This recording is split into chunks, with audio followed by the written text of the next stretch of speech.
Yes, students, good morning. Today we are going to see the topic that is atomic number and mass. Atomic number is represented by Z.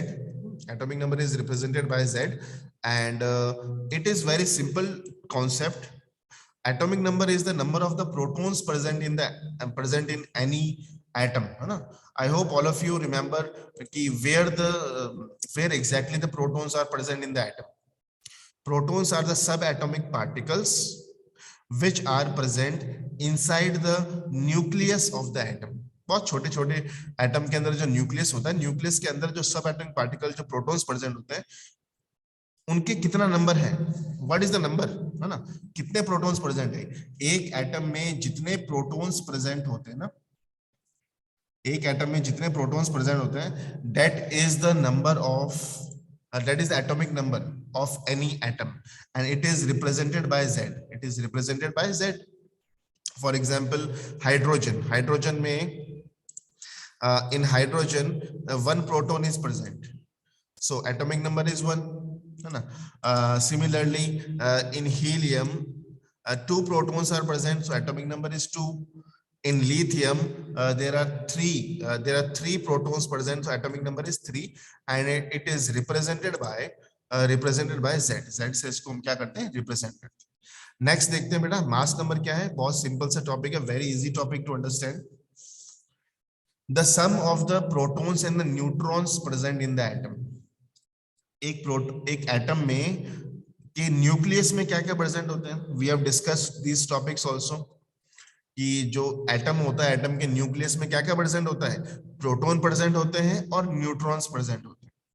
तो एक atom में जितने proton present होते हैं और जितने neutrons present होते हैं, उन सबको आप ऐड कर दो, that will be equal to the mass number. That will be equal to the mass number, and it is represented by A.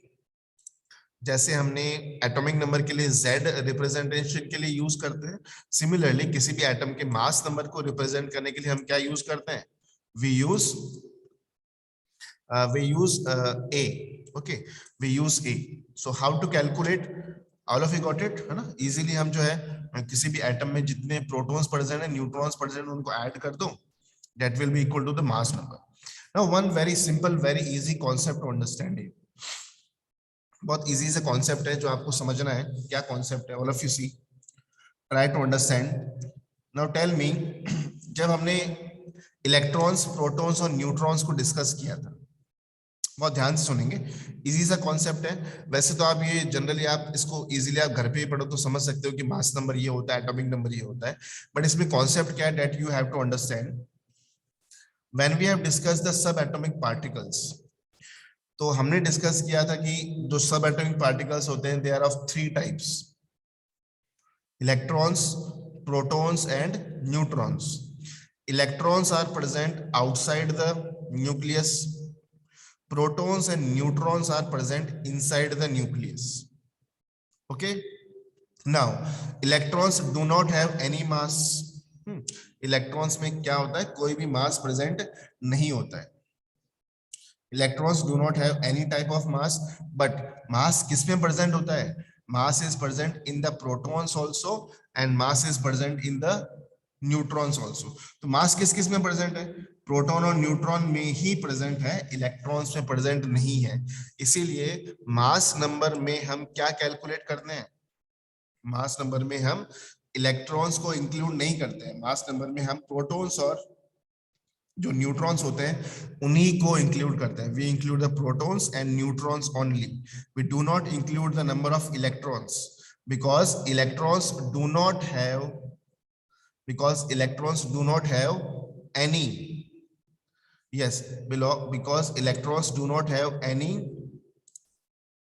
mass. electrons में किसी भी तरह कोई mass present ही नहीं होता है. इलेक्ट्रॉन में कोई मास प्रेजेंट ही नहीं होता है, दैट्स व्हाई, है ना.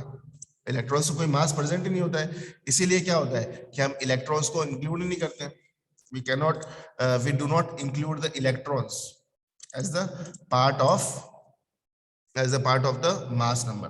ठीक है students, so all of you see here, the mass number of an element is the sum of the number of protons and neutrons. और protons और neutrons को as a group में हम क्या बोलेंगे, proton and neutron as a group are known as nucleons. As a group में हम क्या बोलते हैं उनको? न्यूक्लियॉन्स बोलते हैं।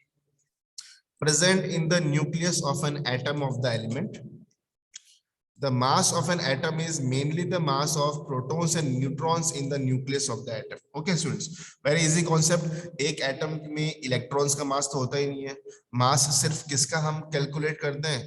प्रोटॉन्स और न्यूट्रॉन्स का। तो एक एटम में जितने प्रोटॉन्स प्रेजेंट है, जितने न्यूट्रॉन्स प्रेजेंट है, उनको आप ऐड कर दो, किसी भी एटम का मास नंबर कैलकुलेट होके आ जाएगा।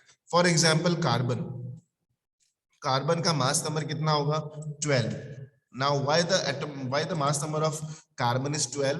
Because it has 6 protons and 6 neutrons, and if you will add the 6 protons and 6 neutrons, you will get 12, mass equals to 12u। तो इसका मास 12u होता है एंड मास नंबर क्या हो जाएगा? 12 हो जाएगा। सिमिलरली एल्यूमिनियम में देखो आप, एल्यूमिनियम का मास नंबर कितना हो जाएगा? 27, एंड सल्फर का मास नंबर क्या होता है? 32, है ना? Okay students, and in the notation of an atom, किसी भी एटम को रिप्रेजेंट करते हैं ना, किसी भी एटम का रिप्रेजेंटेशन शो करने के लिए हम किस तरह से रिप्रेजेंटेशन शो करते हैं? In the centre we write the symbol of the element, like nitrogen, है ना? नाइट्रोजन का सिंबल क्या होता है? What is the symbol of nitrogen? N. N is the symbol of nitrogen like this, and here यहाँ पे हम, यहाँ पे क्या लिखा हुआ है? 7 लिखा हुआ है। 7 क्या लिखते हैं? Atomic number. और जो यहाँ पे लिखा हुआ है 14 लिखा हुआ है, 14 इसका क्या है? Mass number. तो किसी भी एलिमेंट को रिप्रेजेंट करने को आप इस तरह से रिप्रेजेंट करना है। सिंबल ऑफ एलिमेंट के पास पास में क्या लिखना है? एटॉमिक नंबर और mass number. Atomic number in the foot, atomic number को हमेशा नीचे लिखना है और मास नंबर को हमेशा ऊपर लिखना है। ये चीज आपको ध्यान में रखनी है, एटॉमिक नंबर को हमेशा नीचे और मास नंबर को हमेशा ऊपर की तरफ लिखना है ना? जैसे कि मैं कुछ एग्जांपल्स आपकी स्क्रीन पे लिखता हूँ, you will able to understand it well, है ना? और ज्यादा इजीली समझ में आ जाएगा। फॉर एग्जांपल जैसे कार्बन का एग्जांपल लेते हैं ना, I am taking the example of carbon. Now if you will see the atomic number of carbon, what is the atomic number of carbon? All of you know the atomic number of carbon is 6, ठीक है ना? Atomic number of carbon is 6। Now what is the mass number of carbon? Carbon का mass number कितना होता है? Mass number of the carbon is 12। कितना mass number होगा? 12 होगा। तो 12 कहां लिखेंगे? You will write the 12 like this. तो ये जो रिप्रेजेंटेशन है, सी क्या रिप्रेजेंट कर रहा है? कार्बन को रिप्रेजेंट कर रहा है, ठीक है? 6 क्या रिप्रेजेंट कर रहा है? एटॉमिक नंबर को रिप्रेजेंट कर रहा है। और 12 क्या रिप्रेजेंट कर रहा है? 12 is representing the mass number. Are you getting my point, है ना? इस तरह से आप इसको जो है पढ़ सकते हैं। और कुछ एग्जांपल्स लेने हो तो बिल्कुल ले सकते हैं, जैसे हीलियम। किसका एग्जांपल लें? हीलियम का एग्जांपल लेते हैं। अब हीलियम का एटॉमिक नंबर क्या है? What is the atomic number of helium? 2, है ना? And what is the mass number of helium? 4। Mass number of the helium is 4। So this is how you can write the, you can represent any symbol, है ना? किसी भी element के mass number, atomic number को इस तरह से आप क्या कर सकते हैं? You can represent them.